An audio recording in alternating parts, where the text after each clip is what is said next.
Welcome in to the latest episode of that SEC podcast. I'm your host, Michael Bratton. I go by SEC Mike on Twitter.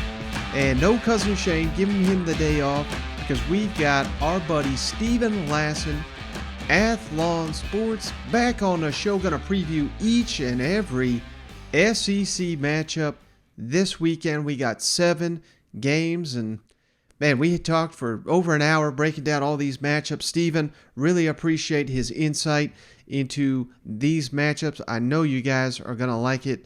But before we get to that, hey, it was another big day for me. I feel it's like a little validation every time I get to jump on the Paul Finebaum Show. If you missed it, check it out. Came on at 4:30 Eastern, 3:30 Central. If you recorded the Finebaum Show, we also posted the interview on our YouTube channel.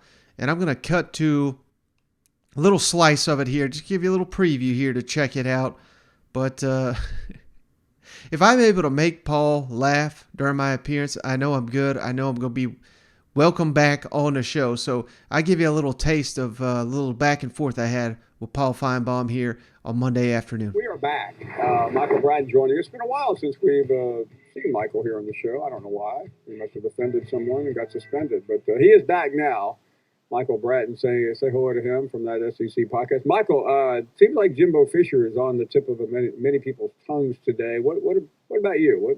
What's to make out of the ever interesting Jimbo story? Yeah, well, first of all, appreciate you, Paul, as always, for having me on. But, hey, I hate to say it. A&M thought they were getting the next Nick Saban. They got the next Les Miles. And let's just call it what it is. I mean, he's an offensive guy. He's supposed to be a quarterback whisperer. For laughing. I can't remember the last good quarterback he's brought in there. Even Kellen Mond. This is what I've been saying in the offseason. Kellen Mond looked great as a sophomore under Jimbo. I was thinking, my goodness, this guy could be all SEC. Never really got better. And he had an elite running game to rely on. It's always somebody else's fault, Paul. Zach Calzada was the problem last year. Well, it may be bold to say, Paul, I love to say bold things. I think A&M probably has a better shot against Alabama this week if they had Zach Calzada after what we saw him do against the Crimson Tide. So I just can't wait to see who's next to blame. It's nobody's fault. It's never Jimbo's fault. It's everybody else's fault. Well, A&M people are naturally digging in. We all know the backstory, the investment. But at some point, when is there a meeting of the minds about what the best direction for this program is? Well, here's the thing, Paul, and I think even myself, I overlooked this. I thought A&M had enough talent to where they could overcome Jimbo's coaching, and they just can't do that. So naturally, we got to get around Jimbo somehow. We've got to force him to bring in an offensive coordinator. I would even suggest a play caller, Paul, because he's changed running back coaches, receivers coach. Kirby Smart run off Coley. Jimbo ran him in. It looks like we're seeing the offense that Georgia had that led them to have Todd Monken, which of course went to the national championship. So we've got to bring someone in here. I said this in the offseason. I don't know if Joe Brady that's a realistic option for A&M because I don't know if Joe Brady wants to coach in college. But that's what they need. They need to bring someone in there to modernize this offense. Get them. They have all these receivers, Paul. They get some of the best receivers in the country. They do nothing with them. They need, and I'll tell you another one, Paul. I know I come on here and I get people upset. What they need to do is go up to Arkansas, steal them Kendall Browse. If they had a competent offensive play caller, Texas A&M's got the rest of the pieces. They would be an SEC and a college football playoff contender.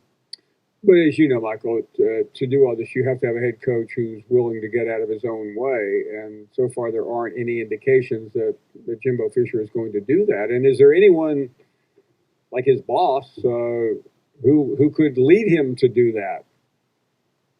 I don't think Jimbo's got a boss. I mean, he's playing with house money. He's got $95 million coming his way, fully guaranteed for some reason. I guess because Scott Woodward had a crush on him. And if I'm an LSU fan, I think that's the best thing that ever happened to us was not being able to pry Jimbo Fisher back to Baton Rouge. Brian Kelly, you want to talk about coaching. He's got this team duct taped together. He's got freshmen on the offensive line. He's got sophomores on the offensive line. This team is, I don't know how they're doing it, Paul, but they're currently undefeated in the SEC. It's because Brian Kelly and his staff is coaching up this team we'll see if that holds with Tennessee coming to town. But that's the difference right now. A&M doesn't have the coaching, LSU does, and A&M is looking up at LSU in the standings, which is just pitiful. You mentioned, you alluded to it a minute ago, or somebody did. As you look at the A&M schedule, they've lost twice. I'm going to go ahead and chalk up one more this weekend. Doesn't matter now what happened with Arkansas. Realistically, as we look at the schedule, and I'll just read it to you. I guess you can see it too, can't you? We got Alabama. That one looks like a third loss. The second half of the season, South Carolina, Ole Miss, Florida, at Auburn, UMass, and LSU. How many wins do you see over there? 2, maybe 3. I mean, South Carolina, surely you think they could beat them, but Shane Beamer and company, I mean, they've been pretty pitiful on offense themselves, Paul. If they get that thing going, they've got a good home field advantage. They've been known to upset a team or two. So I'll give them South Carolina. But again, what are we talking about here? We're saying A&M, which a lot of people had slotted as the second best team in the West, should be a playoff contender. Yeah, they started out number 6 in the country. Maybe they could beat the 5th best team in the SEC East, maybe. But again, I'm not even giving them that. They'll beat UMass, and I'll give them Auburn too, because I don't know if Auburn can win a conference game at this point in time. So we're looking at 7-5. That's 2 more losses after Saturday. That might be, I don't know if that's being charitable or short-sighted. And what does Jimbo Fisher say if he goes 8-4, and that's only 1 more loss after Saturday? I mean, that is not great. 8-4 2 years in a row. Come on. Yeah, A&M fans get tired of the 8-4 jokes. They'll be begging for 8-4 by the end of this slate, Paul. I mean, it's just a disaster. I mean, they've not put together a competent game. They were, I'll give them credit for beating Arkansas, but there were some interesting plays in there. We've all seen the doink and everything like that. But, I mean, Miami looked pitiful. That's one of the worst teams I've seen come into an SEC house. They showed me nothing. What have they done? And I don't understand why everyone's got Jimbo's back. I'm not sitting here saying we should fire him, we should buy him out, Paul. We're spending all these people's money, but he's putting the people. He's lucky that he's got a good defensive coordinator. I'll say that, Paul, because he's been living on defense. I guess that's the only part of that A&M program he doesn't touch. He is recruiting. He's got the 3rd best roster in the SEC, Paul. He may have the 3rd worst team in the SEC. So they have got to blow this offense up, and I don't know how you do that. They looked a little bit better going up tempo. I guess you go that direction, but the only problem with that, I don't like to sit here and blame the players, but Haynes Ging, he throws about as many interceptions as Brett Favre. Michael Bratton with us, in case you just joined us and were wondering. Welcome back to the Jimbo Fisher roast here on the Comedy Central channel. I hope y'all appreciated that. And again, as always, it's always an honor to be able to go on the king of the SEC, get to go on his platform and just have some fun. And that's all this is. I mean, I try to speak the truth, but I try to be entertaining as well. And I hope that comes off during that appearance. But hey, on with the show. And we got a couple very important news items here. Not a lot said, but big time lingering questions in the SEC this week.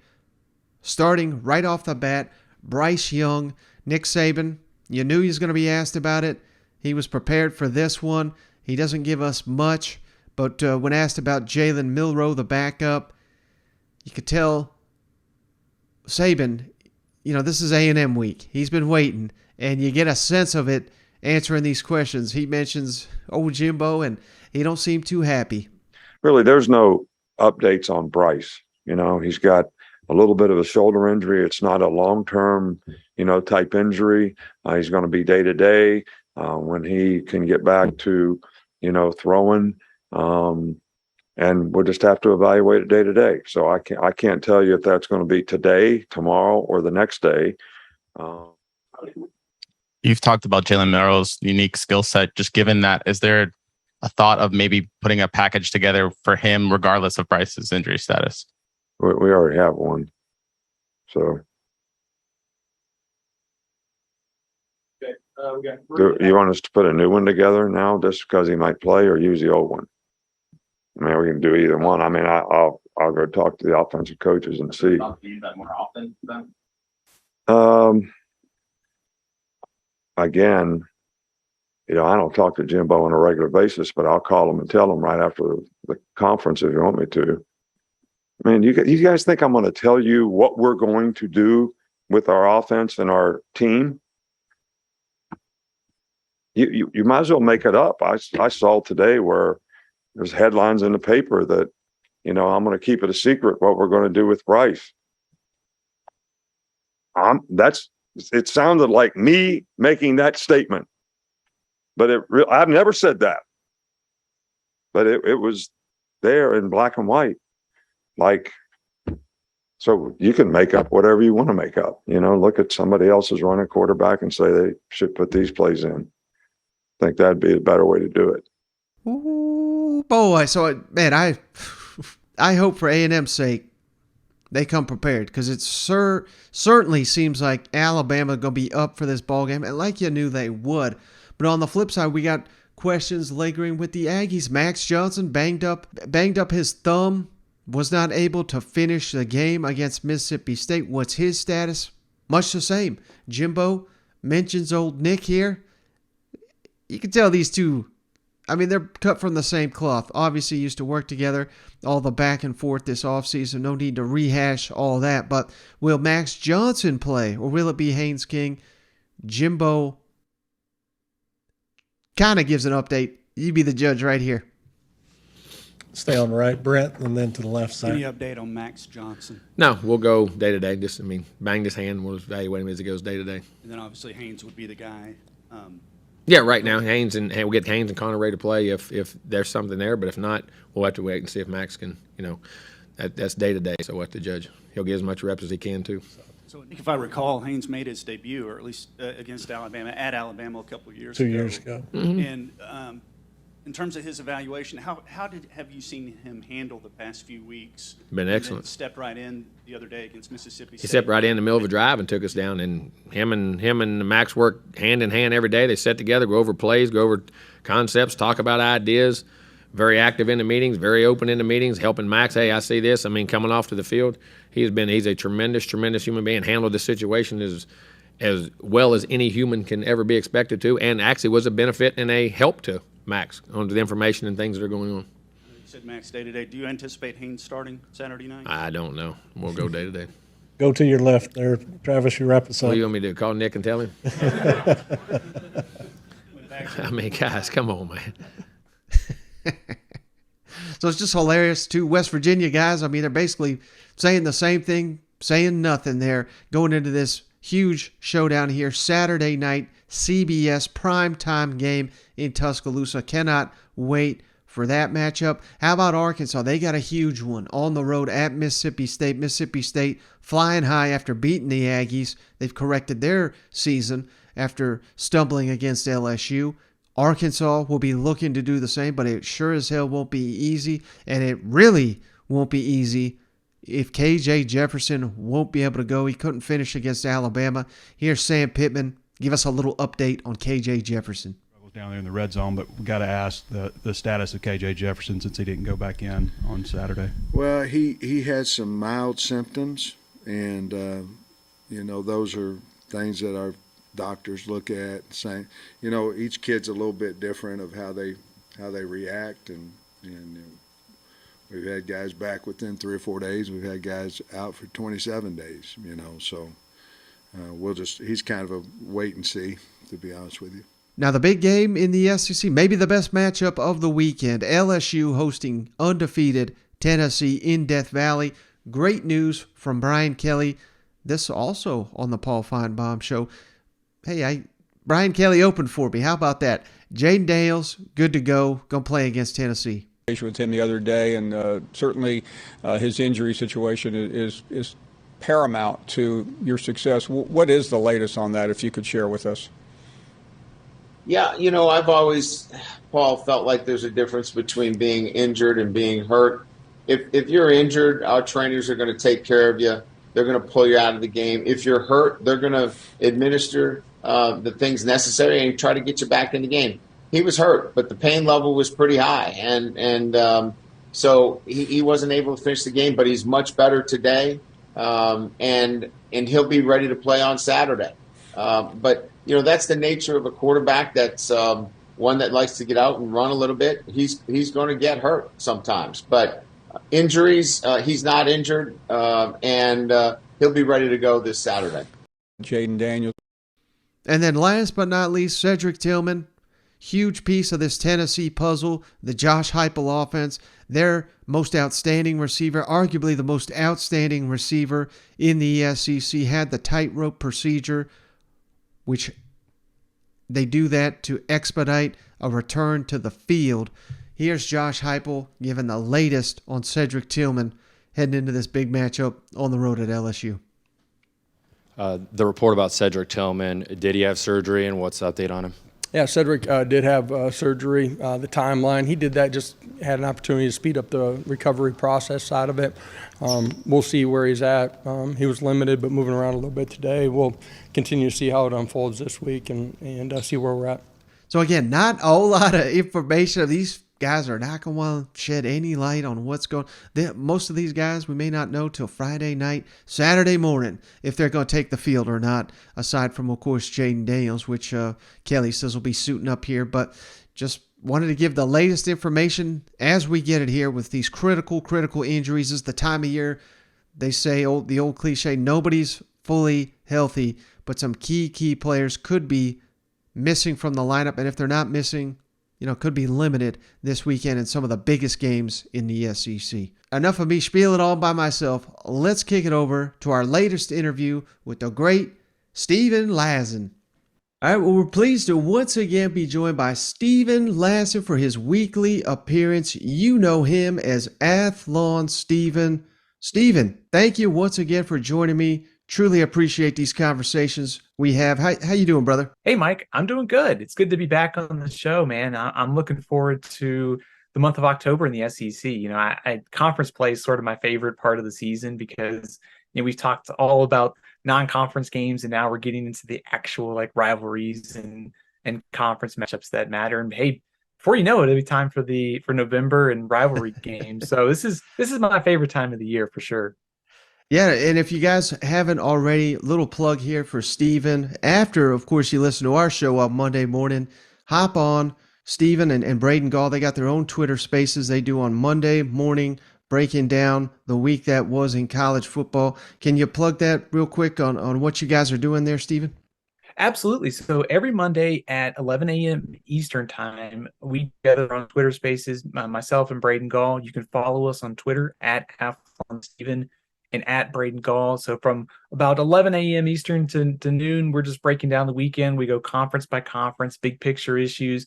We've had coaching changes every weekend in college football, so we talk about them. I'm sure there's another one we'll be talking about soon enough, maybe perhaps in the SEC. So yeah, after you check out Mike's Space on Friday, come hang out with us on Monday at 11 a.m. Eastern time on Twitter Spaces. Little bit different crowd, but still an informative conversation. But let's just dive right into it, Steven. 7 SEC on SEC matchups. I mean, last weekend was fantastic. We nearly had Georgia get knocked off on the road. How bizarre was that? Auburn nearly pulled off an upset. I mean, this is what you're going to get when you get into SEC play. Going on the road is no joke.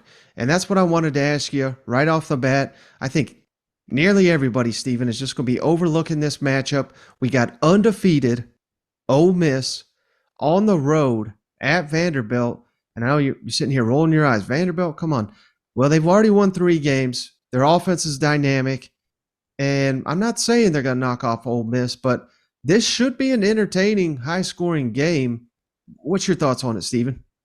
I think, first of all, I should say on Twitter Spaces, my goal of being on your show is to not be the subject of a Twitter Space on Friday night. So I hope I don't say anything stupid today and any other Tuesday going forward. I think you're right.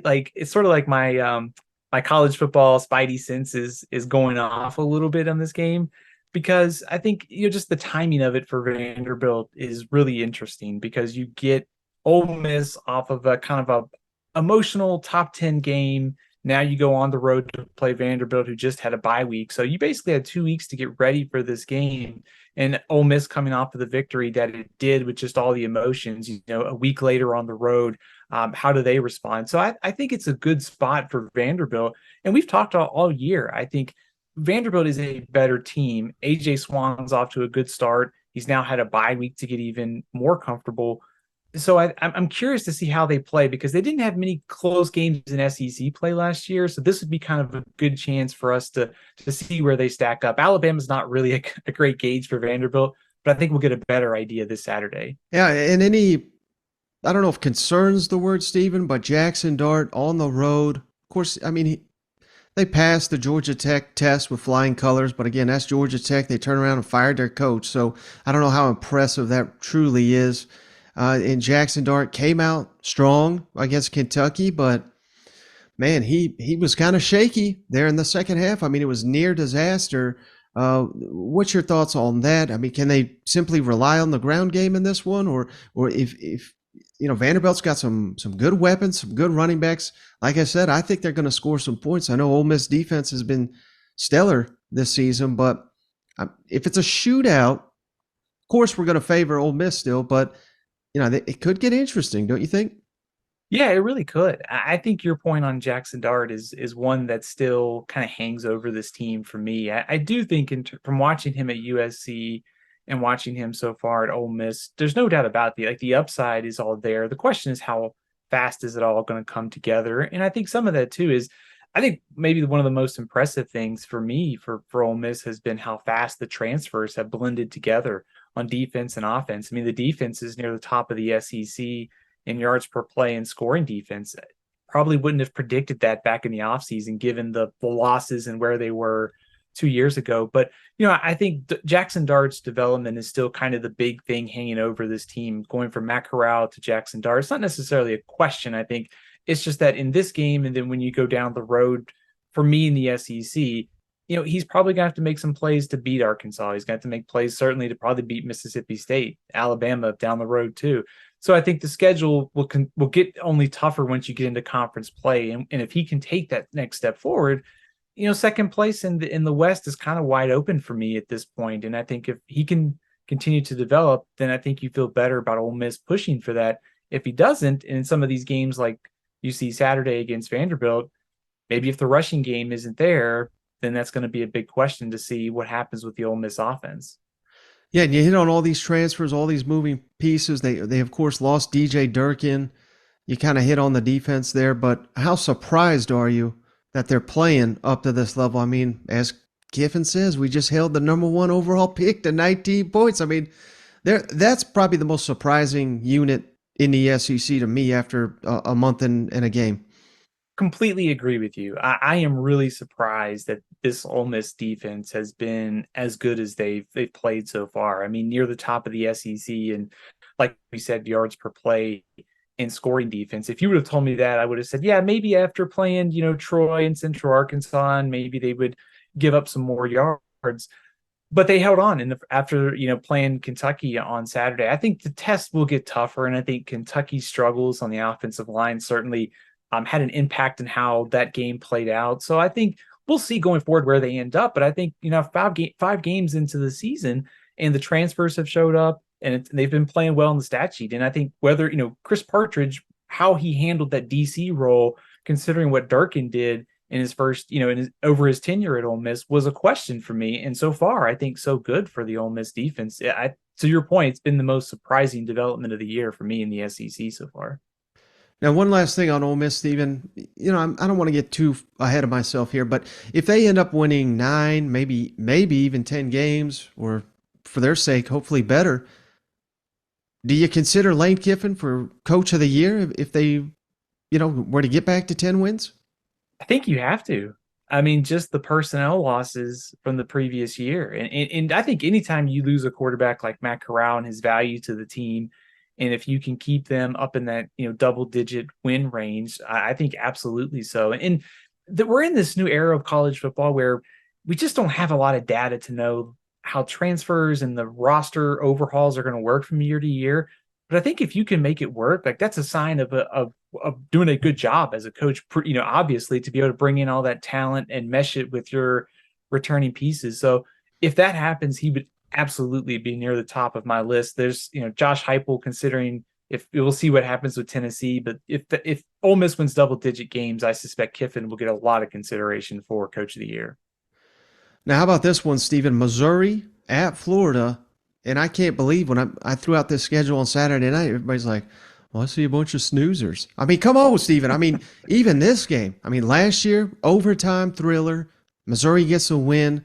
The year prior, I believe it was, there was the brawl down there. That was Darth Vader coming out. I mean, this Florida-Missouri series, and it's not just those games, Stephen. This has been a contested ball game. I believe Drew Lock went down there and won in the swamp.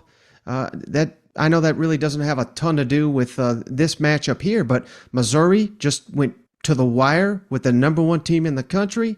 Florida, very impressive in their win against Eastern Washington, but what can you really take away from that? I mean, this could be a really good game, particularly if Anthony Richardson has an off game, which he's been known to do. What's your read on this one? Yeah, I'm very interested in this game. First of all, it's conference play. It's a lot better than watching Florida play Eastern Washington and Missouri play, an FCS opponent too.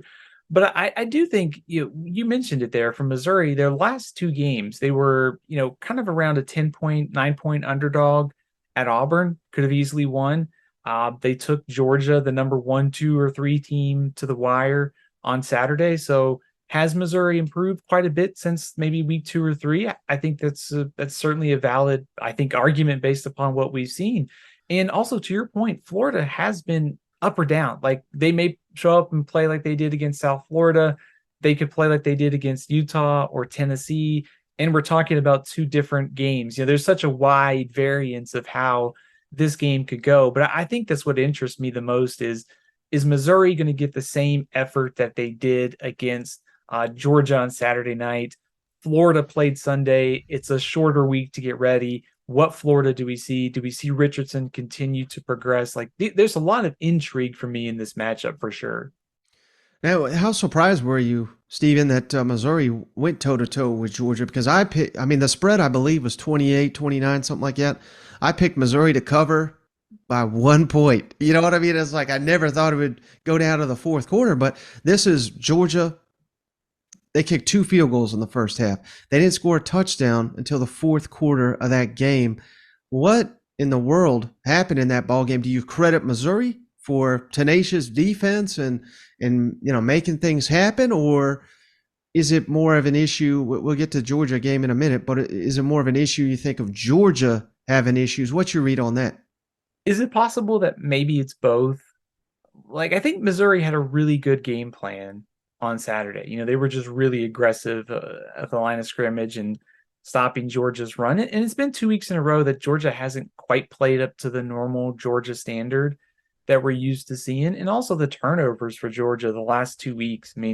It's one thing to do that against Kent State. It's another in Missouri. It's another that it could catch up later in the year. So there are some flaws or concerns that Georgia has. I don't know that they're necessarily fatal to the national championship hopes. I feel like that Georgia is going to be fine, but I felt like Missouri had the right game plan. And once they were kind of able to hang around early, it gave them the confidence to certainly make it a 4-quarter game. So I think a lot of credit to Missouri. And I think for Georgia, the second game in a row that they've kind of not played up to that standard. And I think that's what interests me going forward for Georgia is this week and beyond. Do we see an angry or a different Georgia team? If you told me that Missouri covered back before the game started, I would have said like your scenario, Georgia covers most of the game, backdoor cover from Missouri, but never did I think that Missouri was going to be, in the position to win going into the fourth quarter. You said something really interesting there, Stephen. The game plan, you credited Missouri for that game plan against Georgia when, no one's been really touching Georgia in 2 years.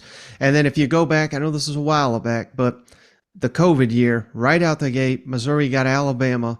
And, Alabama was never really in doubt of winning that game.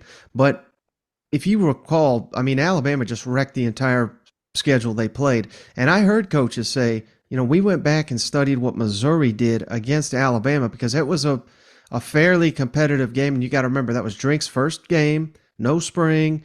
I mean, so many things up against you. You assumed it was going to be a 60-point ball game. And I think it was like 38-15 or something crazy like that. But it took some amazing plays from Alabama to even get to that point. Having said what I just said and what you said, the game plan against Georgia, I mean, is it crazy that there's Missouri fans? I know they're not happy with where they're at, but is it crazy they're sitting here like wondering if we should move on from Drake and his amazing ability to recruit? I think it's a little premature for me. I think, I told you this like a few weeks ago, like off the air, like you and I were talking about Missouri. And I think back to Gary Pinkel when he was the head coach at Missouri and how much patience that Missouri showed initially when they got to the SEC. And of course they had some struggles and then he got them back on track.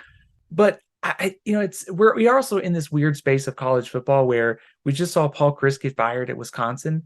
And he'd been, he's a Wisconsin guy and he's coached there for so long and he won 67 games and only had 26 losses and he got fired. And, you just don't have a whole lot of time. And I think in this era of being able to transfer the roster movement, if things start going downhill, it's very hard to get out of it if you're a coach. And I don't think it's reached that point yet for Missouri. So I think the good news is there's still a long season for this team. And I still think that based upon what we've seen the last 2 weeks, they can get to a bowl game. I think 6-6, 7-5 was kind of the high end of the season for me in terms of projection. So I've seen growth from the first couple of games to now. So if they can continue that, I think they get there. But maybe I'm too patient, but I would say that I think it's a little early for Drinkowitz to be fired after the season. Final thing on Missouri, Stephen, Brady Cook, thoughts on, his progression and my word, Dominique Lovett didn't even play half that ball game due to injury, yet he still leads the SEC in receiving yards. I mean, they've got some nice pieces, and I was, Brady Cook was far from perfect. I'm not saying, let's crown the guy, but it's always interesting when you play your toughest opponent, yet you have your best game, arguably. I think that's a good sign for Missouri moving forward. What about you? Yeah, no question about it. I mean, not only that, I mean, Dominic Lovett and Luther Burden, I mean, that's a pretty good 1-2 pairing. If you can get the quarterback progression to go with that, I think Missouri's offensive line rushing attack would like to see a little bit more consistency. But that, Cook's development was the question coming into this year for Missouri. If you can get that kind of play out of him, he played well, I thought, all things considered, against the number 1, number 2, 3 team in the country. So if you can get that kind of effort and performance, then, we've talked about getting to a bowl game, like all of a sudden that gets a lot more reasonable and you start to see that improvement from Missouri. So I'm very interested in his progression the rest of the way for sure. Now, as for Florida, Stephen, I know they just steamrolled Eastern Washington, but it's kind of hard to take away much from that. But hey, last year, they played an FCS opponent. I believe it was like a shootout. They gave up over 50 points. So, new era, new team. I get all new coaching staff, but the goal they say now 10-2, and now I'm certainly not saying I'd favor them over Georgia, but if Georgia's got all these issues and Anthony Richardson plays out of his mind, maybe they can even challenge Georgia. I know they got LSU, they got Texas A&M, they got some tough games coming up, particularly on the road, but. Based on what you've seen from Florida, do you got confidence that, maybe they still can have an 8-9 win type season? Yeah, I think so. I first of all, I like the Billy Napier hire to begin with.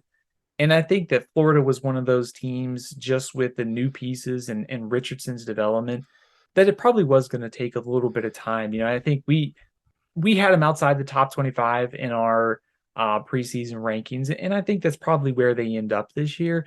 But I think based upon what we saw on Saturday for Georgia, all the opponents that you would circle and say this might be a tough game, Georgia looks a little bit more vulnerable if they play like that. So I think if you're Florida, you need the same Florida that showed up against Tennessee and Utah to win the rest of the way. And so you mentioned it, the schedule was difficult, but it does feel like there's a lot of toss-ups in there if you're Florida. Like if some of these pieces start to come together and you get the Richardson against Utah and Tennessee, all of those seem like some of those toss-ups could easily be victories. The Georgia one is the one I think you'd put in Florida State's playing well too. So, it really just comes down to Richardson, and I think it just comes down to just team progression at this point. Now we got the world's, what is it, the Deep South's oldest rivalry, Auburn at Georgia. I don't know how in the world, Stephen, this was selected as a CBS game, but we got to get Georgia as much love as we can, I guess. But, man, Auburn, I just feel bad for them, Stephen. I mean, they're out there, they're trying. They're just, they're a flawed team, and they just can't overcome issues, and they're getting to these big leads, and then they crumble. One mistake leads to two, leads to three. What's it going to take? Let's start there. What's it going to take for Auburn to make us a competitive ball game against the defending national champions? I think hope the Georgia that showed up against Missouri shows up again. I think that's really your only hope at this point. And I think that's, to me, a theme of this game. Does the angry Georgia team show up? I thought we might see it on the road at Missouri because of the way they played against Kent State. But I think now that they're home, they've had two bad performances relative to Georgia standards in a row. Do we see a very angry Georgia team? So I think that's, if you're Auburn, you're hoping for the Missouri, Kent State, Georgia, not the Oregon, Georgia. The other thing is Auburn did a good job of getting a couple sacks, getting some pressures against LSU. We just saw Missouri cause some havoc at the line of scrimmage. Can you do that to slow down Georgia's rushing attack, put some pressure on Stetson Bennett? You're probably going to need a couple takeaways. You need a lot of things to go right. I will say I was very surprised that Auburn threw for 300 yards against LSU. Based upon the way that Auburn played against Missouri, I guess the only thing that we could say is that Auburn and LSU is a very weird series, and weird things happen. That's about the only thing I think we can sum up some of those things that happened on Saturday.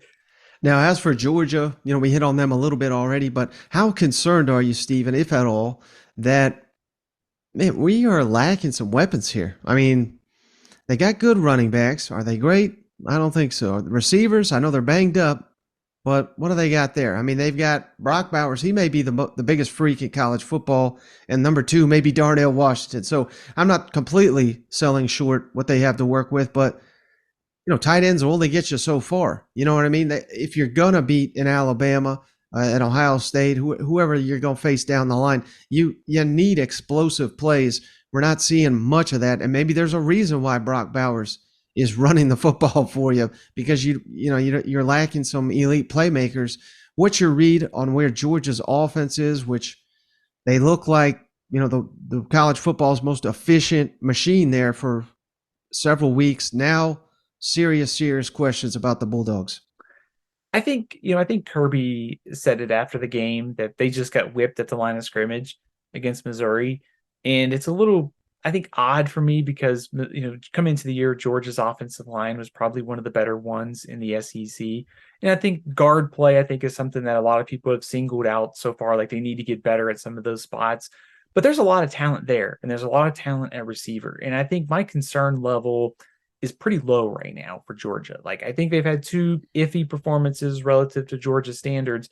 If they don't play well this week, then I'll start to be officially concerned. I still think that there's so much talent and there's so much potential here that it just seems like they're going to work this out. Now, receiver, I'll be curious to see once they get some guys back, if that helps make the offense, especially some of the things in the passing game, go. Milton, McIntosh, Robinson, Edwards, they've got four really talented running backs. So I want to see them put everything together like we saw against Oregon. So I guess maybe my concern level is a 2 out of 10 at this point. If they don't play well this week, then I think it'll start to go a lot higher. We're just not seeing some of the things from the opener against Oregon that's carried over yet so far this year. Now, like you said, they got talent on the offensive line. Do you think it's an issue of, obviously, Matt Luke walked away, and it's been a while since Sam Pittman's there. So Sam Pittman, the best offensive line coach in the country, in my opinion. Do you think that is part of the issue, just being in flux at that coaching position? It's a great question. I think coaching turnover and just general turnover. They've had, Tate Radlich has been banged up along the offensive line last year. So I think just new pieces, new faces, trying to find the right five, new offensive line coach. Like there's a lot of new in transition there. And which is why I think a little bit of patience is needed here. And I use this analogy, on our Twitter spaces, like when Florida State won the title in 2013, the year before the playoff, they dominated. And the year after that, they came back and they were picked, I think, number one, number two by most people. And they didn't really have the same like week to week dominance. They won some close games. The same dominance wasn't there. And so I don't want to say it's necessarily complacency or whatever you want to call it. It's just that it's really hard in college football to go back to back. And I think some of these things, some of the small things might be adding up for Georgia at this point. And that's why I'm kind of taking a wait and see approach with them. Now, you can't say anything bad about Stetson Bennett, or at least I can't, because I'll hear it. So I'll leave that to you, Stephen. But my God, he looked like a Heisman favorite early in the season, struggling here the last couple of games. Does that go back to the offensive line? Some lack of elite receivers because we got guys banged up? Or are you concerned at all about Stetson Bennett after having a couple turnovers here? I think I'm taking the kind of the wait and see approach, kind of give you a bad answer. Like I want to see what happens. I was setting you up to trash him. Right. Then that would be the subject of the Friday night Twitter space. Stetson Bennett. Stephen hates Stetson Bennett. Here we go. I'm taking a just wait and see approach. I want to see them get some guys back. Another guy too, like Eric Gilbert. Like, can he make an impact for Georgia at some point this year? His skill set is a receiver, tight end, however they want to use him. He could be really valuable. So I think Stetson and Georgia's offense as a whole, the last two games just has not played up to that level. But, I think back to the South Carolina game, the Oregon game, that's the level that they can play at. And if they flip the switch and get back there this weekend, I don't think there's much to worry about. But if they come out and play like they did against Missouri, then I think I will be concerned about Bennett and the entire offense as well. Now, how about this SEC East showdown, Steven? South Carolina at Kentucky. Kentucky's dominated this thing in the last, 7 of the 8, I believe. I get reminded about that every damn time I tweet about South Carolina from many of my Big Blue followers up there. But this is two coaching staffs. They've traded shots. They don't seem to be big fans of one another. And this is a measuring stick, make no mistake, for both programs. Neither one is going to get to where they want to be unless they win this football game. You could say that about either one. South Carolina has got to get over Kentucky if they're going to climb the East. Kentucky's got to keep South Carolina below them if they're going to be a true SEC contender. Kentucky just lost a heartbreaking game. I'm not sitting here bashing them. I mean, I think that's kind of the easy thing to do, and hell, we've had guests that have done it. But top 10, I don't know. They've kind of played down to the level of their competition a little too much for my liking this season. What's your read on this game, South Carolina at Kentucky?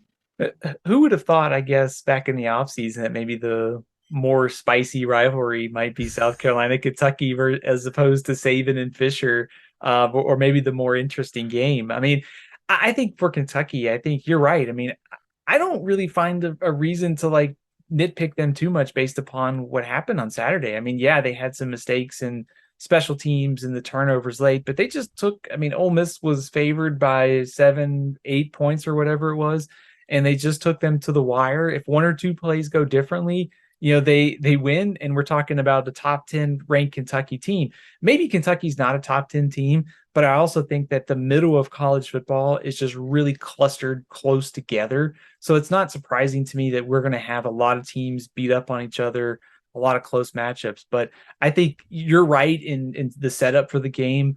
South Carolina's had a little bit extra time to get ready after playing on Thursday. The path to a bowl game, all of a sudden A&M looks a little bit more winnable.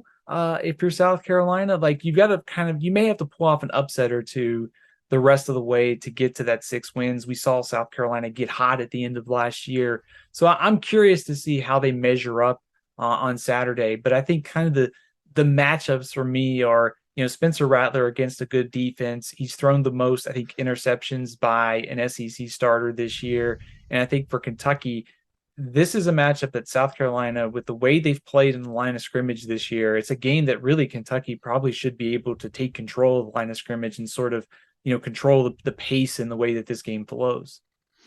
Now, I'm glad you mentioned Spencer Rattler, Stephen. I wanted to ask you, I mean, I don't know if this is fair or not. I kind of always hate it when it's like Spencer Rattler versus Will Levis, because hell, they don't even go against each other. They're going against the defense, clearly. But is there pressure on these guys to perform? Because I think they're going to be judged based on this game. I mean, Spencer Rattler, all the hype, he's not yet lived up to it for whatever reason. Will Levis, my God, we got to say he's the best quarterback the NFL's ever seen. Otherwise, we get trashed.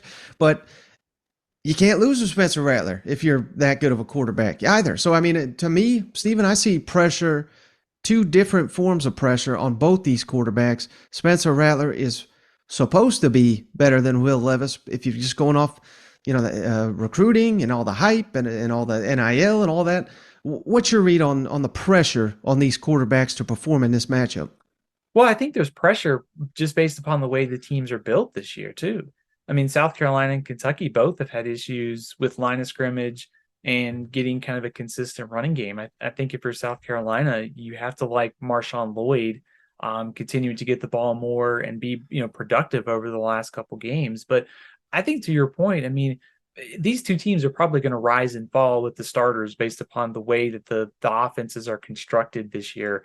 Kentucky's skill talent with Brown and Key and Robinson. I mean, that's three really good receivers. And, South Carolina, with the issues they've had along the line of scrimmage, if you can protect Will Levis, there should be some plays. And I think on the flip side of things, South Carolina's got to have Spencer Rattler, play at a high level to win. I know I'm kind of stating the obvious here, but I mean, what's the other path for South Carolina to win this game other than Rattler delivering, a huge performance on the road? So I do think there is pressure, especially with the way that South Carolina's played this year.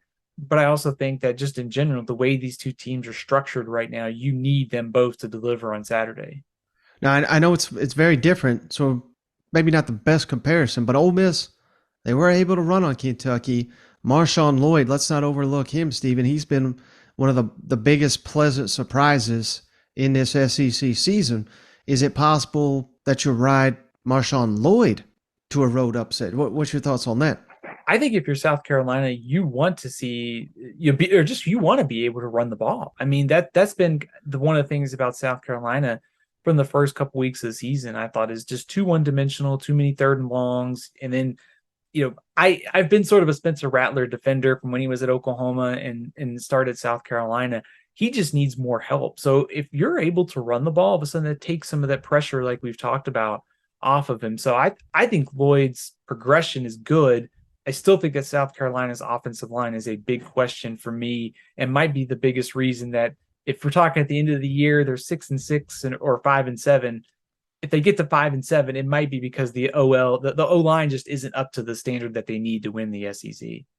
Now, a game like this, Stephen, could come down to special teams. Who would you give the edge there? I mean, Kentucky, they missed a couple kicks, I believe, and hell, they can barely execute a PAT last week, but they do have Barry and Brown, dynamic. I mean, he's got to be freshman All-American, in my opinion. Whereas South Carolina, we all know Beamer ball. They got the blocks, they got fakes. I mean, we may see all kinds of crazy special teams plays in this one. Who would you give the edge in that factor of this matchup?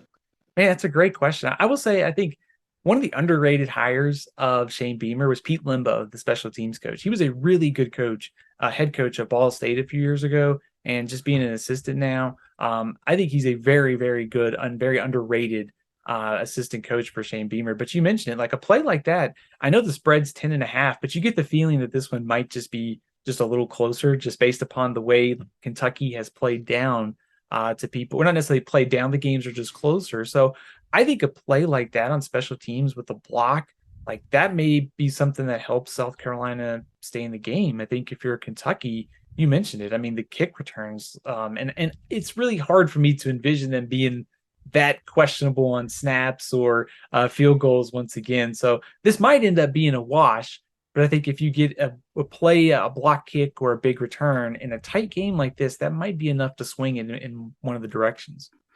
Now, to your point, Stephen, A&M, Alabama, not even in the top two games we're discussing because unfortunately A&M not quite living up to the hype. Before we, dive into this preview, how in the world would you fix A&M, and can it even be fixed during the season here? Have some bad news for Texas A&M fans. I don't think it's fixable during the year. I think you have to wait until the offseason, and I think you have to convince Jimbo to hire an OC. I think Jimbo is very good at a lot of things. And I think what would worry me if I'm an A&M fan is a lot of the things that I saw at the end of his Florida State tenure are showing up again now at A&M. Questionable hires as assistants, sort of an erosion at the quarterback spot and the offensive line. And all those things happened at Florida State, and they're starting to show up now at A&M. And that would be a concern for me. And I think maybe the best way to get out of that is A&M's got the money to go out and get a very good offensive coordinator. You need to modernize your offense a little bit and make it easier. And every time when you listen to Jimbo Fisher, he harps on execution and things after the game like that. You've got to be able to make it easier for your quarterback and your playmakers. A&M's got, when you have Evan Stewart and some of those other guys, Marshall, Keith Brown, you've got to find ways to get that, make it easier for them to get the ball in space and make plays. It seems so difficult for them to piece together 12, 13, 14 play drives. You have to make it easier. And some of that's using tempo. I mean, they have the fewest plays run in the SEC. I know some of that was the App State game, but you've got to mix it up more. You've got to modernize. I think Jimbo will be better suited to just be a CEO and hire a very good offensive coordinator and hire an offensive line coach to go with that. Now, a week ago, Stephen, you said this was a team that could bounce back and challenge in the West. I mean, was it just that Mississippi State game, or is it you're sitting here saying, well, okay, it's been 5 weeks and it's basically 5 weeks of the same old, same old? I'm just an idiot. That's what it is. Yeah, I mean, they just completely got worked, no doubt, at Mississippi State. No need to rehash all that. But let me ask you this, though. I mean, because this is the way college football works, Stephen. We're burying Jimbo. He's got to blow it up and all this, and then they come right back and they upset Alabama. I mean, that's how college football works. So what? It's the way it worked out last year, didn't it? I mean, no one thought they were going to beat Alabama, and they pulled it off. So this is like, exactly. Here we are again.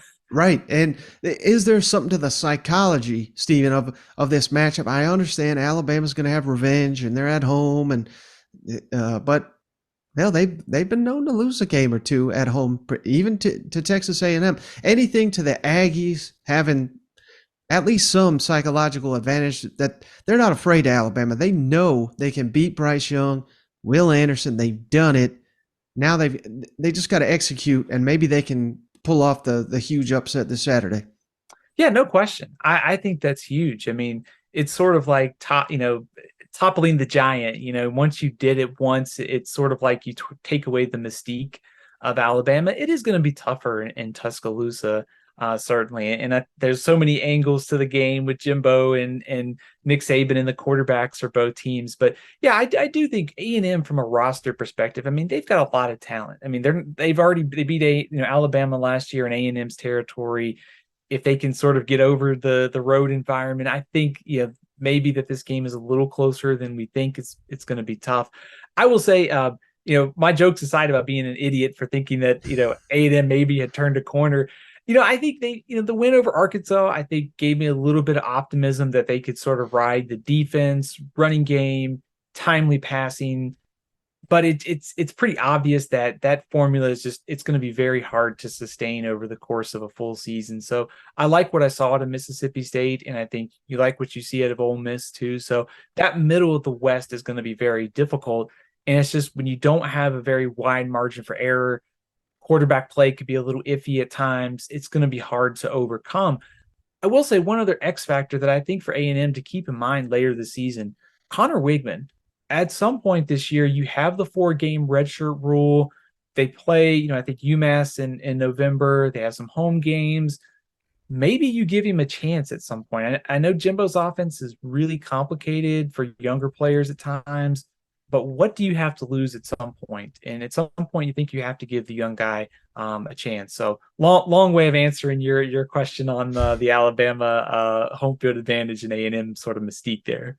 Yeah, that's interesting. So let me ask you about that real quick, because I have heard A&M's fans call for that. Get Connor Wigman on the field. Would you break him out? I guess Alabama, maybe if you think that gives you the best chance, or do you sit back if you're Jimbo and say, well, God, I don't want to break this guy's confidence in Tuscaloosa. I mean, I have no idea how prepared he is, but spring and fall, that's all they talked about is Wigman looks like the future there. Would you break him out? To my knowledge, yeah, I don't think he's seen the field yet this year, has he? Yeah, that's a good question. I don't think he has. I think what would worry me is, I know we just talked about A&M, getting over that Alabama hump and beating them, but on the road in Tuscaloosa against the defense that's been as dominant as Alabama has, and Will Anderson's on the other side. I mean, I think I might wait to get him like a home game later in the season. They have Auburn coming up and they've got LSU. Like at some point, I think you need to know what you have out of him. Because if not, if he's not the guy, then it's obvious that they don't think that Haynes King is the guy. And I think, Max Johnson is their best option right now. You may have to go into the portal again to get somebody to sort of bridge the gap next year. So at some point, I think you have to give him a chance. I just don't think it's at Alabama. How impressed were you with Alabama last week going on the road? I was the idiot. I predicted Arkansas to win. I mean, that game was never in. Well, I will amend that, Stephen. When Bryce Young, I almost picked up my phone and texted you when it was like the 28-23. I was like, here we go. Mike's going to look like a genius. Yeah, exactly. I knew it was going to play out exactly like that. But no, Alabama, Jalen Milroe, we got to give him a ton of credit. Made the play of the game, silenced that stadium after the rally. How impressed were you with the Crimson Tide last week? Really impressive. And it's almost hard to be impressed with Alabama at sometimes, just because they just dominate people week after week. But I think some of those things that we were wondering about, like big plays, like there's Jahmyr Gibbs, there's the 70-yard runs that I thought we would be seeing earlier in the year. Milroe comes into the game, basically like Bryce Young, the slow heartbeat, delivers when the game got close. He delivered. Alabama's defense did a good job of keeping KJ Jefferson and Rocket Sanders in check too. No big plays in the passing game for Arkansas there. So it was a tough spot already because of Alabama's road concerns. Fayetteville was electric like we thought it was. Alabama came in and played well. They sort of wobbled in the third quarter once Bryce Young was not out there, but then they got back on track. So I think it's kind of weird. It's almost like two different games, and they came out looking good on both parts of it, and especially having to overcome that Arkansas rally. Now, I promise, Stephen, I don't mean any disrespect. I feel like I disrespected A&M so much today.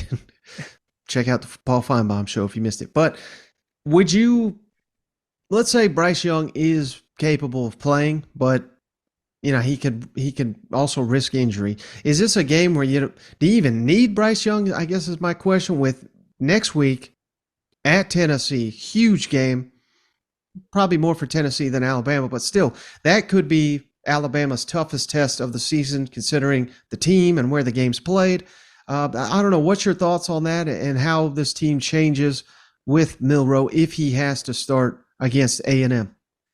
I don't think I would play Bryce Young. Like I almost would use him as a break glass in case of emergency type of approach. And, don't mean that as a disrespect to A&M. I just think it's the way that this game could really play out. It might be an ugly, like 24, 13, maybe 31-13 kind of game, because I think Alabama's defense can really just control the way that this game flows. Saying all that, said that last year, and A&M pulled off the upset. I mean, Zach Calzada had the out of body, great experience of performance and then beating Alabama. So you just never know.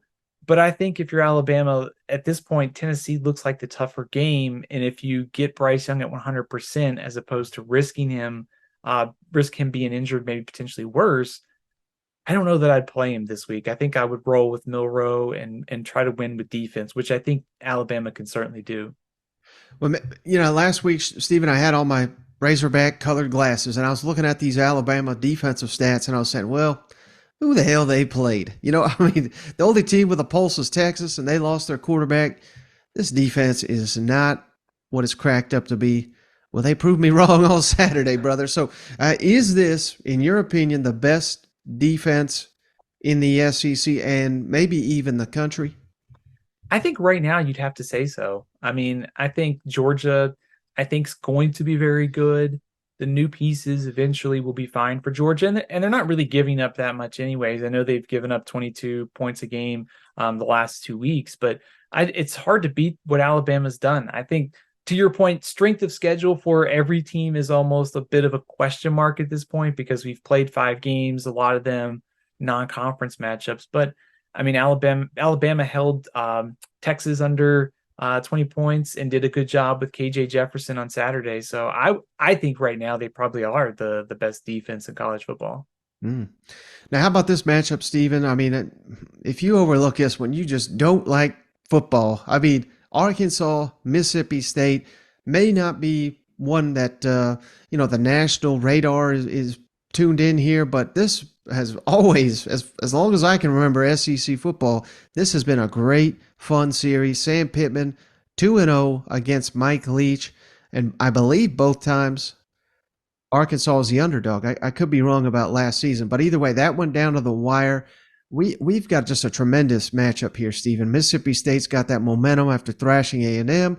Arkansas lost 2 in a row, losing some of that mojo. Are you panicking right now if you're an Arkansas fan, or are you saying, yeah, we gave one away against A&M, and hell, Alabama kind of embarrassed us, but that's what Alabama does when they want to. What's your read on the current state of the Razorbacks? I think you summed it up well. I think you have to look at it as a case of what if you're Arkansas, because you were 1 or 2 plays away from beating Texas A&M, and then you potentially if the game plays out like it did, Arkansas is probably still in the top 15 or so of college football. I mean, there's no shame. I know if you're Arkansas, you want to win every game. There's no shame in losing to Alabama. They're going to do that to probably 12, 11 teams on their schedule this year, and they might end up winning the national title this year. I think Arkansas is just a really difficult stretch of games too. I mean, Mississippi State, they've got BYU, then they get the off week, and then they get to November. I think Arkansas will be fine. Coming into the season, I felt like they were 8-4, 9-3 type team. I think that's where they'll fall. I looking at this game specifically, I am interested to see, we know Arkansas's had so many issues against the pass this year. What can they do to get the pass rush on Will Rogers? What's the status of KJ Jefferson this week as well? So there's a lot of question marks here, but I think to your point, under the radar, like if you're on the national scene, like you're probably going to like underestimate how fun and kind of how entertaining this game could be on Saturday. Yeah, you hit on the important part, Stephen. Obviously the pass defense has been an issue. Well, I guess we just all overlooked half their secondary suiting up in Baton Rouge now. Lose Jalen Cattle on your best defensive back. And Arkansas is they're not a program that can suffer those type of losses and it not have its effect. So I don't know. What do you do here if you're Arkansas? They were the first ones in the SEC to break out the old, drop 8, and it just, really destroyed Mississippi State's momentum they had early in the Mike Leach era, and everyone started copying that, and they had a lot of success. Is that what you go back to, or how do you think? How do they match up against this Mississippi State offense that is giving a lot of good teams problems? Yeah, I mean, that offense on Saturday was firing on all cylinders. I mean, Will Rogers looked good, and of course they hit the big play. I was surprised at how much success that Mississippi State had on Saturday, just moving the ball. I mean, once the game got into the 30s for Mississippi State, that A&M just could not score that much. So I think, I know it sounds basic, but I think you're right. I think you have to be willing to give ground and say, you can have all the 5-7 yard passes that you want. You're just not going to hit the 70-yard bombs. You're going to kick field goals instead of touchdowns. You have to be good at third downs, red zone, eliminating big plays, maybe a takeaway or two.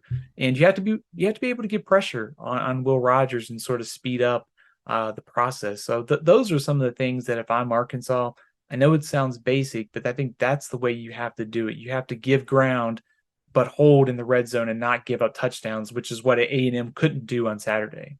Do you think Arkansas's offense can have success against this Mississippi State defense, which I know I'm not saying they're a bad unit, but LSU found success against them. A&M a little. They had the turnovers, of course, but hell, every defense I feel like is going to look good after they played A&M. I don't know what's your thoughts on that. Yeah, it's a great question. I think A&M may have had 136 yards or so on the ground against Mississippi State. I mean, I think that is to your broader question there, I think, is how do you slow down Mississippi State? And I think if you're Arkansas, it's almost offense has to help the defense. It sounds like super simple, but if you can't cover, you might as well just keep them off the field. So if you can get like Rocket Sanders and you get that offensive line to lean on Mississippi State a little bit, and we'll see what happens at the quarterback spot. Taking up a lot of time, keeping them off the field is one way you can slow them down. I think Arkansas is built to run the ball. Sanders was over 100 yards last week. I think they have to try and do it this week. And I think based upon what we've seen, I think there will be some running lanes, not 300 yards, but I think they have to try to get a good push on Saturday. How impressed are you with Mike Leach's willingness to run the ball? Because that was always a thing I heard about him when he came into the SEC. He just refuses to run the ball. He's got two good running backs. I know they catch a ton of passes too, but that willingness to go to the ground is really opening things up on this offense, making this a more balanced team. Heck, every fourth down they ran the ball. I mean, I was stunned against LSU. Yeah, it really is. It's strange to see Mike Leach be so willing to give the ball away to the running backs as opposed to just throwing in those situations. But, you're right. I mean, just being able to adapt a little bit or tweak something could make a big difference for Mississippi State, because that's been, I think, the theme. We've talked about it, that, if you know how to defend them once or twice, they're easy to stop. It was the same thing at Washington State. Washington seemed to have the playbook on them, and they stopped them every time. So just small tweaks can help a lot for Mississippi State, because what they're going to do most of the time. And I think Woody Marks and Dylan Johnson are kind of underrated. Like I know they're not going to have 200 carries at the end of the year, but they really fit this offense nicely. So good safety valves. Also, if they can get a couple of 4th and 1, 3rd and 2 conversions, that makes the offense only better. Now, what looks to be the game of the week in the SEC, Stephen, Tennessee undefeated at 4-1 LSU. Tennessee's even breaking out these smoky gray uniforms, and they're kicking off at 11 in the morning. Good job, SEC. What the hell are we doing here? Yeah, can we get this game to be the CBS game of the day, or maybe the one at night? I mean, it's probably going to be one of the more competitive games of the weekend. I think what's interesting is the timing of the game for Tennessee. It's not only just what happens on Saturday, it's the Florida off week at LSU, Alabama setup that just intrigues me to see what Tennessee looks like. And we talked about it just a little bit ago. I mean, Auburn threw for 300 yards against LSU last week. I mean, that would be a bad sign, I think, with Hendon Hooker and this Tennessee offense coming in. But, can LSU get some pressure on him? Their front's done a nice job of tackles for loss, getting sacks this year. Can they do that on Saturday in a tough environment? I would be very curious to see how this game plays out, because the spread's moved in LSU's favor. It's gotten smaller. So I was a little surprised to see that, and contractually obligated to mention that these two teams have not played since 2017. Just another reason to expand to 9 games. So. And how big of an issue, though, Stephen, do you perceive it as LSU's defensive line going up against Tennessee's offensive line, which, people look at me sideways when I say this is, a potential weakness for Tennessee, even though they got this high-flying offense that's incredible. Short yardage, still an issue. I mean, we're having to go for it on 4th down against teams like Akron. And we saw what Pitt did to them. I know, as you told us, Pitt has a very good defensive line. So does LSU. So is that going to be a key factor in this ball game? Yeah, it is. And I think, to your point, some of the advanced metrics on Tennessee's offensive line have it lower in the conference in pass blocking. So I think we've seen that not many teams have been able to slow down Tennessee. And to go back to our discussion on Mississippi State, sometimes it's just about creating that one havoc play. If you can get the 1 sack on 3rd down, Pitt did that a couple times against Tennessee. If you can do that at your LSU, generate some consistent pressure and try to slow down Hendon Hooker and prevent some of those big plays. But the counter to that is, if you're Tennessee, you say, hey, bring guys at Hendon Hooker and he'll just spin away from them like he did against Florida and break off the big rushing plays. So it is a good balance and a good matchup. But I think based upon the stats and what we've seen this year, I would be a little bit worried if I'm Tennessee about how that group holds up on the road and against a pretty good LSU front, even without Mason Smith this year. Yeah, and there's no way to really quantify this, Stephen, but I mean, I think on paper, you look at it and say, yeah, Tennessee, they got things rolling. They should win this game. But obviously, that's not how it plays out. This is on the road. This is the SEC. Hell, Georgia just nearly lost to Missouri.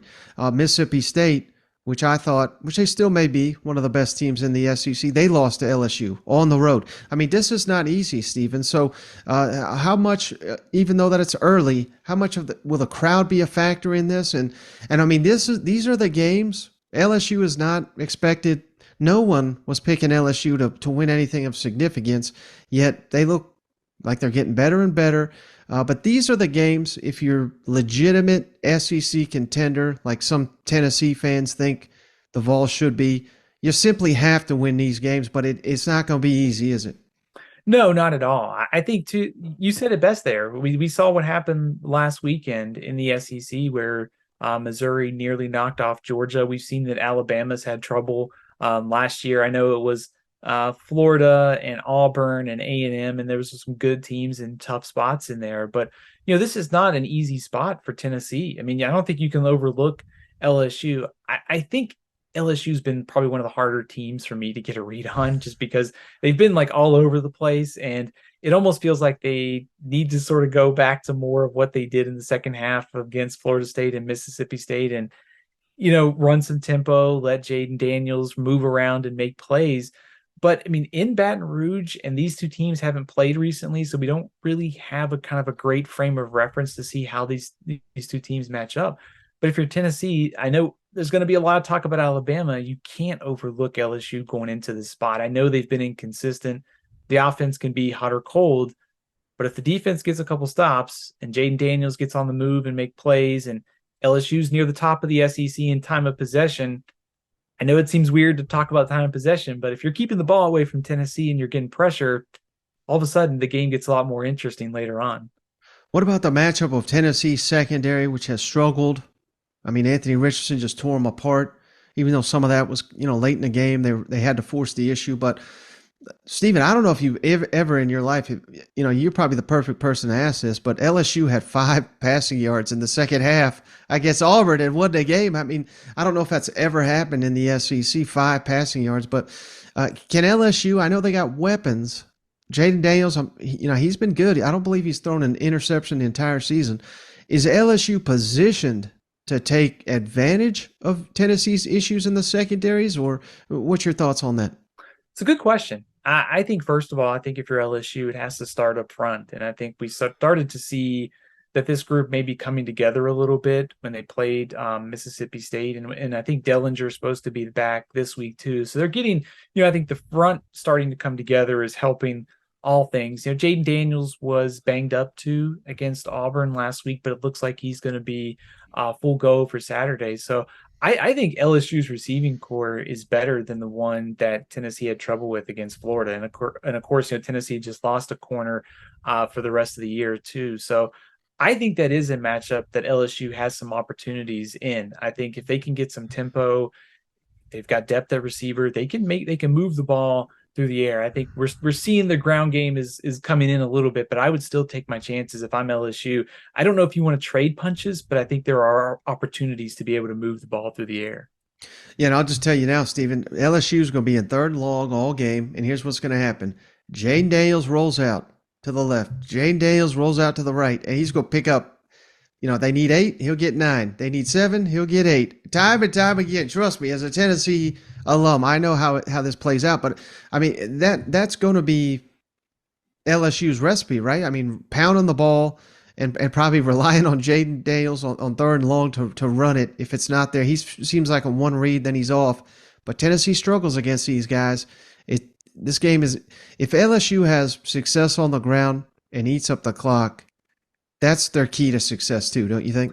I think so. I think a lower scoring game probably benefits LSU. I think if you're Tennessee and you get this to like 34, 31, 38, 34, LSU could win that kind of game.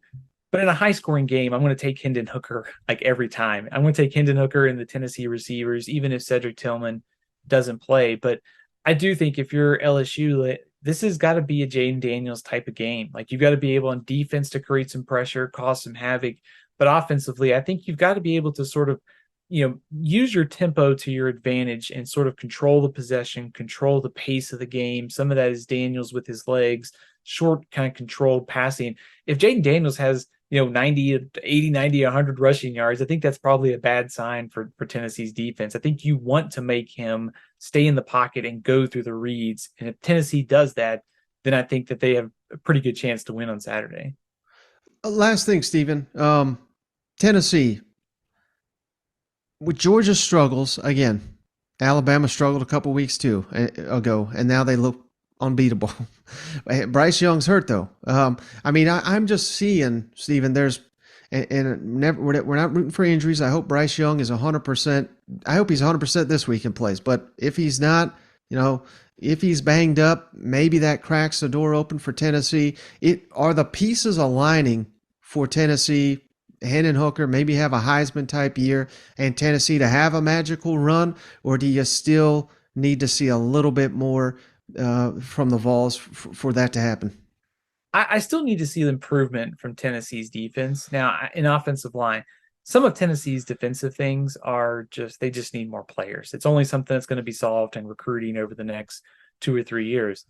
But I think if you're a Tennessee fan, don't you have to think that the conference is a little bit more wide open than it was 2 weeks ago? Because Alabama's shown on the road they've had struggles. You get them at your place. I know you'd have to worry later on down the road about the SEC championship game, but Georgia's shown that they're vulnerable. The games in Athens, I know it's a little more difficult there, but I think Alabama and Georgia were the two best teams coming into the year. I still think that's the case. I think they may also be a little bit more vulnerable than we thought back in July or August. All right, just outstanding stuff from you, Stephen, as expected and as usual. Before you jump off the line, can you tell the audience one more time where to check out all your outstanding work? Absolutely. AthlonSports.com. You can also check me out on Twitter at AthlonSteven, all CFB 365 on YouTube. And if you want to check us out on the Twitter Spaces, it's Monday at 11 a.m. Eastern Time. You can find it at my Twitter at AthlonSteven or my co-host at Braden Gall as well. All right, I hope you guys really appreciated that interview as much as I learned something every time I talk to Stephen. He's just simply the best there is out there, the college football encyclopedia, as I like to call it. And don't forget, check out his Spaces there on Monday mornings. That thing's going pretty viral as well. He and Braden Gall, two great guys doing great work there for covering college football and, of course, the SEC. So, hey, that's all we got on this episode on the show. We're going to do a little bit deeper dive on all these matchups with Cousin Shane. Cannot wait for that. So be on the lookout for more episodes coming your way as we head into what looks to be the best weekend of SEC football to date. 7 conference matchups, all 14 teams going head to head this weekend. Cannot wait.